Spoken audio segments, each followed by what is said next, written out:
कर्ण और उसकी 11 सबसे कठिन चुनौतियां। कभी कभी सबसे बड़ा युद्ध तलवारों से नहीं होता, वो होता है पहचान के लिए, स्वीकृति के लिए और आत्मा की शांति के लिए।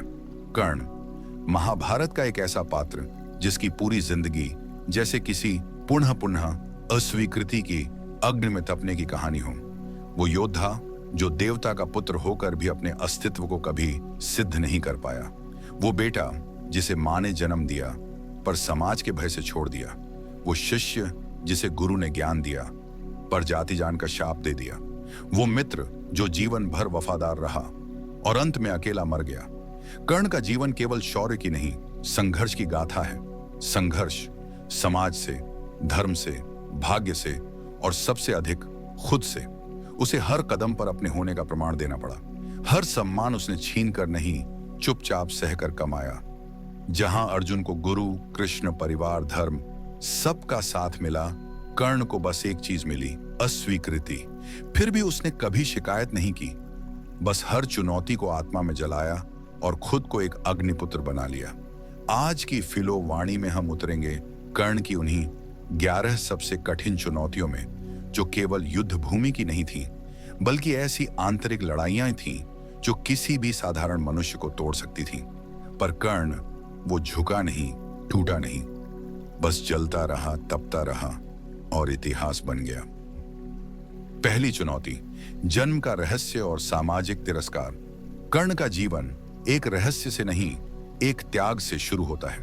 वो बालक जो सूर्य का पुत्र था, देवताओं की देन, उसे उसकी मां कुंती ने जन्म लेते ही नदी में बहा दिया। कुंती अविवाहित थी। समाज का भय, मान सम्मान की चिंता और राजघराने की मर्यादा, सब ने मिलकर कर्ण को ठुकरा दिया। उस समय जब उसने दुनिया की पहली सांस भी पूरी नहीं ली थी। सोचिए, जब जीवन शुरू हो और सबसे पहला स्पर्श हो, पानी की ठंडी लहरें, मां की गोद नहीं। जब पहला शब्द न हो मां बल्कि अनाथ। उसे पालने वाले माता पिता अधिरथ और राधा उसे स्नेह तो देते हैं, पर समाज की दृष्टि में वह एक सूत पुत्र है। न उसका कुल है, न कोई वंश, न कोई वैध गोत्र। वो एक ऐसा वृक्ष है जिसकी जड़ें ही छिपा दी गई हैं। और फिर तिरस्कार किया गया कि तुम फल क्यों नहीं लाए। कर्ण की यह पहली चुनौती कोई युद्ध नहीं थी, यह एक आदमी की पहचान का प्रश्न था। उसने पूरे जीवन अपने जन्म को ढोया जैसे कोई बोझ, कोई पाप, जबकि वो स्वयं ईश्वर का वरदान था। पर समाज ने कभी उसे उसकी आत्मा से नहीं, हमेशा उसके नाम और जाति से आंका। और इस चोट ने ही उसके भीतर वो अग्नि जलाई जिसमें उसने स्वयं को तपाया और एक योद्धा की तरह उठ खड़ा हुआ। दूसरी चुनौती, शिक्षा में अपमान और परशुराम का श्राप। कर्ण के भीतर बचपन से ही एक अग्नि थी, धनुर्विद्या में पारंगत होने की, पर हर दरवाजा उसके मुंह पर बंद हो जाता था, सिर्फ इसलिए कि वो सूतपुत्र कहलाता था। राजा, गुरुकुल, समाज, सबने उसकी प्रतिभा को नकारा, केवल उसकी जन्म की कहानी को आधार मानकर। पर कर्ण हार मानने वालों में नहीं था। उसने निश्चय किया, अगर क्षत्रिय नहीं तो ब्राह्मण बनकर ही विद्या हासिल करेगा। और वो पहुंचा भगवान परशुराम के पास, महान गुरु जिनकी छाया में श्रेष्ठतम धनुर्धर जन्म लेते थे। कर्ण ने झूठ बोला कि वह ब्राह्मण है। गुरु ने स्वीकार किया। कर्ण ने पूरे समर्पण से शिक्षा ली, दिन रात अभ्यास करता, पसीना, लहू और जिद से उसने अपने बाणों को वाणी बना दिया। पर नियति को शायद कर्ण की खुशी रास नहीं थी। एक दिन परशुराम उसके गोद में विश्राम कर रहे थे, तभी एक बिच्छू ने कर्ण को डंक मारा। वो तड़प उठा पर सह गया ताकि गुरु की नींद न टूटे। गुरु जागे और बोले, ऐसा सहनशील शरीर केवल क्षत्रिय का हो सकता है, तू ब्राह्मण नहीं है। शब्द गूंजे और उसके साथ आया शाप, जब तुझे अपनी विद्या की सबसे अधिक आवश्यकता होगी तब यह तुझे स्मरण नहीं होगी। वो दिन जब उसने गुरु को बचाया, वही दिन उसकी शिक्षा के अंत का कारण बन गया। कर्ण की इस चुनौती में दो चीजें टूटी। एक उसका विश्वास कि सत्य न बताए तो भी दुनिया न्याय करेगी, और दूसरा उसका वह गर्व कि उसने अपने बल से सब पा लिया। यह केवल शाप नहीं था, यह एक संकेत था कि कर्ण का जीवन न्याय से नहीं बल्कि विडंबनाओं से भरा होगा। तीसरी चुनौती, द्रौपदी द्वारा सार्वजनिक अस्वीकृति। कर्ण का स्वाभिमान उसकी आत्मा की जड़ था। वह बचपन से ही इस बात से लड़ता रहा था कि समाज उसे स्वीकार क्यों नहीं करता। और जब द्रौपदी का स्वयंवर हुआ तो कर्ण को लगा कि यह क्षण उसकी पहचान का सबसे बड़ा उत्तर बन सकता है। धनुष वही था जो कोई उठाने का साहस नहीं कर रहा था, पर कर्ण आगे बढ़ा। उसकी चाल में आत्मविश्वास था और हाथों में वर्षों की तपस्या। पर जैसे ही उसने धनुष उठाया, द्रौपदी ने ऊंचे स्वर में कहा, मैं किसी सूत पुत्र से विवाह नहीं करूंगी। बस एक वाक्य, और वो वाक्य एक तीर बनकर उसके आत्मसम्मान को चीर गया। यह केवल नारी द्वारा अस्वीकृति नहीं थी, यह पूरे समाज की ओर से बोला गया था, जैसे किसी ने पूरे जीवन का श्रम एक क्षण में मिट्टी में मिला दिया हो। कर्ण खड़ा रहा, बिना कुछ बोले, पर उस दिन उसकी आंखों में वो आग दिखी जो अब तक सिर्फ एक वीरता की चमक थी, अब वो प्रतिशोध और अपमान का धुआं बन चुकी थी। उस क्षण शायद कर्ण ने यह निर्णय ले लिया कि वो अब उस समाज के पक्ष में नहीं रहेगा जो उसे उसकी योग्यताओं से नहीं, उसके जन्म से आंकता है। यह चुनौती केवल सामाजिक नहीं थी, यह कर्ण के भीतर उस अनकहे दुख की उद्घोषणा थी जिसे वह अब तक छुपाकर जी रहा था। उसने उस दिन धनुष नहीं उठाया, पर उसके भीतर जो निर्णय उठा वो उसकी पूरी जीवन दिशा को बदल गया। चौथी चुनौती, दुर्योधन की मित्रता और धर्म संकट। द्रौपदी द्वारा अपमानित किए जाने के बाद कर्ण बिल्कुल अकेला था। सभा में सब मौन थे, कोई उसके अपमान के विरुद्ध नहीं बोला। पर तभी एक आवाज आई, दुर्योधन की। अगर इस सभा को कर्ण की जाति दिखती है तो मैं उसे राजा बना देता हूं। अंगराज कर्ण। उस क्षण दुर्योधन ने न केवल कर्ण को सम्मान दिया, बल्कि पहली बार किसी ने उसे अपनाया, उसके गुणों के आधार पर, न कि उसके जन्म से। कर्ण ने जीवन भर यह स्वीकार किया कि उसका कोई नहीं, पर उस दिन दुर्योधन ने उसे अपना बना लिया। कर्ण ने बदले में उसे मित्रता दी, ऐसी मित्रता जिसमें प्राण देना स्वीकार था पर वचन तोड़ना नहीं। पर यही मित्रता उसकी अगली चुनौती बन गई। दुर्योधन अक्सर अधर्म का मार्ग अपनाता था, चाहे वो द्रौपदी का अपमान हो या पांडवों के विरुद्ध षड्यंत्र। कर्ण को पता था ये सब गलत है, पर वह अपने वचन और रण के कारण चुप रहा, साथ खड़ा रहा। उसका हृदय कई बार फटा, धर्म और मित्रता के बीच फंसकर। कर्ण की यह चुनौती सिर्फ बाहरी नहीं थी, बल्कि एक आंतरिक द्वंद्व था, जहां वह जानता था कि जो सही है वो उसका शत्रु है और जो गलत है वह उसका सबसे निकटतम। वह धर्म से बंधा नहीं था, बल्कि वचन से बांध दिया गया था, और यही बांध उसे अंत तक पीछे खींचता रहा। पांचवी चुनौती, इंद्र द्वारा कवच कुंडल की याचना। कर्ण के पास जन्म से ही ईश्वरीय वरदान था। उसका शरीर कवच कुंडल से ढका हुआ था जो उसे अजेय बनाते थे। यह सिर्फ सुरक्षा नहीं थी, यह एक पहचान थी, एक शक्ति थी जो उसे युद्ध में अमर बनाती। पर महाभारत के युद्ध से पहले इंद्र, अर्जुन के पिता, एक ब्राह्मण का वेश धरकर उसके पास आए। उन्होंने उससे दान मांगा, वही कवच और कुंडल। कर्ण समझ गया कि यह इंद्र हैं। उसे यह भी भान था कि यह मांग केवल दया नहीं, बल्कि एक रणनीति है उसे कमजोर करने की। पर उसने फिर भी मना नहीं किया। कहा, यदि कोई ब्राह्मण मुझसे कुछ मांगे तो मैं उसे खाली हाथ कैसे जाने दूं? और उसने अपना कवच स्वयं काटकर और कुंडल स्वयं निकालकर दान कर दिया। सोचिए, अपने जीवन की सबसे बड़ी शक्ति जिससे उसका अस्तित्व जुड़ा था, उसे कर्ण ने बिना विरोध के त्याग दिया। यह उसकी दानवीरता की पराकाष्ठा थी, पर साथ ही उसकी सबसे बड़ी भोलापन भरी चुनौती भी। कर्ण जानता था कि अब वह कमजोर हो चुका है, फिर भी उसने कोई शिकायत नहीं की। इंद्र ने उसे एक शक्तिशाली अस्त्र दिया, पर उसे केवल एक बार चलाने की अनुमति थी, और वह भी अर्जुन पर नहीं, बल्कि गठबंधन की योजना के कारण उसे गौपद नामक योद्धा पर चला दिया गया। कर्ण की यह चुनौती हमें दिखाती है कि कभी कभी हमारी महानता ही हमारी कमजोरी बन जाती है। उसने सबको दिया, पर कोई ऐसा न था जो उसके लिए एक कवच भी बना सके। छठी चुनौती, कृष्ण का प्रस्ताव और नकार। महाभारत युद्ध की विभीषिका के ठीक पहले कृष्ण स्वयं कर्ण से मिलने आए। यह कोई सामान्य भेंट नहीं थी, यह नियति द्वारा दिया गया एक आखिरी अवसर था। कृष्ण ने कर्ण से कहा, तू पांडवों का सबसे बड़ा भाई है, तू कुंती पुत्र है। यदि तू चाहे तो युद्ध टल सकता है, राज्य तेरा होगा, यश तेरा होगा और इतिहास तुझे विजेता मानेगा। वो क्षण कोई साधारण क्षण नहीं था। कर्ण की आंखें भर आईं। उसने कहा, हे माधव, आपने जो कहा वह सत्य है। मां ने मुझे त्यागा, पर अब आप मुझे मेरा नाम देने आए हैं। लेकिन जब मेरा अपमान हो रहा था तब आप कहां थे? जब सब मुझे सूत पुत्र कहकर ठुकराते थे तब किसी ने मुझे भाई नहीं कहा। फिर वह बोला, मैं जानता हूं कि अर्जुन से युद्ध मेरा अंत हो सकता है, पर मैं दुर्योधन का लाड़नी हूं। वह अकेला था जिसने मुझे अपनाया। अब यदि मैं पलट गया तो मैं उस विश्वास को मार दूंगा जिस पर मेरा संपूर्ण जीवन खड़ा है। कृष्ण ने मौन स्वीकार किया। उन्होंने जाना कर्ण को कोई जीत नहीं चाहिए थी, उसे चाहिए था बस सम्मान और स्वीकृति, जो उसे सबसे पहले दुर्योधन से मिला। कर्ण की यह चुनौती ब्रह्मा के द्वारा भेजे गए प्रस्ताव को नकारने की कोई साधारण बात नहीं थी। यह उस व्यक्ति का निर्णय था जो सत्य जानकर भी अपने वचन से बड़ा बनना चाहता था। 7वीं चुनौती, युद्ध भूमि पर अर्जुन से संघर्ष। कर्ण और अर्जुन दो ऐसे योद्धा जो शक्ति, प्रतिभा और युद्ध कला में समान प्रतीत होते थे, पर जब दोनों आमने सामने आए तो यह केवल दो धनुर्धरों की भिड़ंत नहीं थी।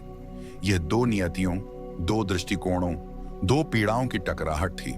अर्जुन को अर्जुन बनाने के लिए गुरु द्रोण, कृष्ण, इंद्र, युधिष्ठिर, भीम, पूरा एक संघ खड़ा था। कर्ण के साथ सिर्फ उसका संघर्ष, उसका अपमान और उसका वचन। युद्ध भूमि में जब कर्ण और अर्जुन आमने सामने आए तब हर बाण, हर प्रत्यंचा की झंकार केवल हथियार नहीं, वर्षों की जमी हुई चुप्पियों की आवाजें थीं। कर्ण जानता था कि वह युद्ध हार सकता है, पर वह नहीं चाहता था कि कोई उसे यह कहे कि वह अर्जुन से डर गया। उसने अर्जुन के सामने खड़े होकर हर बार उसे चुनौती दी, हर बार उसकी शौर्यता को मापा, हर बार कृष्ण को चिंता में डाला।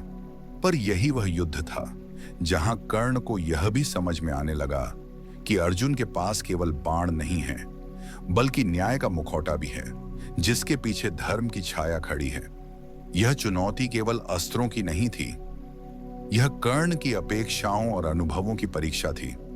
कर्ण जानता था कि अर्जुन समाज का प्रिय है, पर वह यह दिखाना चाहता था कि मैं जिसे तुम सूत पुत्र कहते हो, उसकी प्रतिभा भी तुम्हारे अर्जुन से कम नहीं।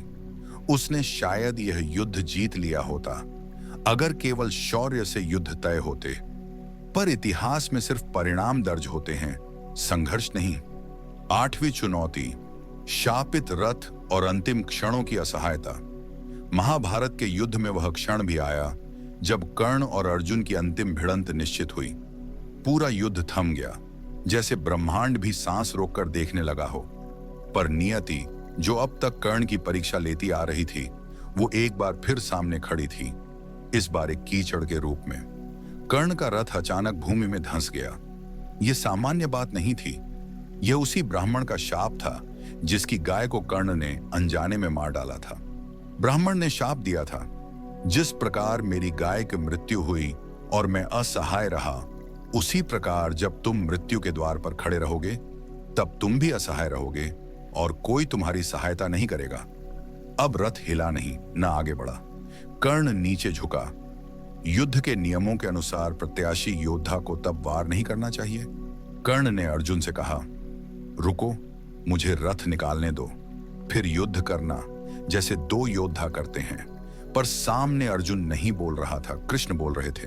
कृष्ण ने अर्जुन को आदेश दिया, यही समय है, यही अवसर है, छोड़ना मत। और अर्जुन ने बाण चला दिया। कर्ण के निहत थे झुके हुए शरीर पर। परशुराम का शाप भी पूर्ण हुआ। कर्ण को अपने अस्त्र याद नहीं आ रहे थे और उसके जीवन की सारी विद्याएं उस क्षण उसे मौन होकर देखती रहीं। वह क्षण केवल एक योद्धा की हत्या नहीं थी, यह धर्म के नाम पर छल की स्वीकार्यता थी। कर्ण की यह चुनौती थी कि उसने पूरे जीवन जिन नियमों को निभाया, उन्हीं नियमों ने उसे मरने दिया। कभी कभी जीवन में सबसे बड़ा धोखा वहीं से आता है, जहां हम सबसे अधिक विश्वास करते हैं। 9वीं चुनौती, मां कुंती का विलंबित प्रेम। महाभारत का युद्ध आरंभ होने से पहले एक शांत, भावनात्मक और अजीब मुलाकात हुई कुंती और कर्ण के बीच। कुंती ने वर्षों बाद वह रहस्य खोला जिसने कर्ण के जीवन को अनाथता में धकेला था। उसने कहा, मैं ही तेरी मां हूं, तू ही मेरा पहला पुत्र है। मैं विवाहित नहीं थी, समाज के डर से तुझे नदी में बहा दिया। अब लौट आ बेटा, युद्ध मत कर। कर्ण सुनता रहा, निःशब्द। उसके चेहरे पर कोई आक्रोश नहीं था, बस एक गहरी शांति और टूटा हुआ विश्वास। वो बोला, मां, जब मैं सूत पुत्र कहकर अपमानित होता रहा, जब कोई भी गुरु मुझे अपना शिष्य बनाने को तैयार नहीं था, जब द्रौपदी ने खुलेआम मेरा अपमान किया, तब आप कहां थीं?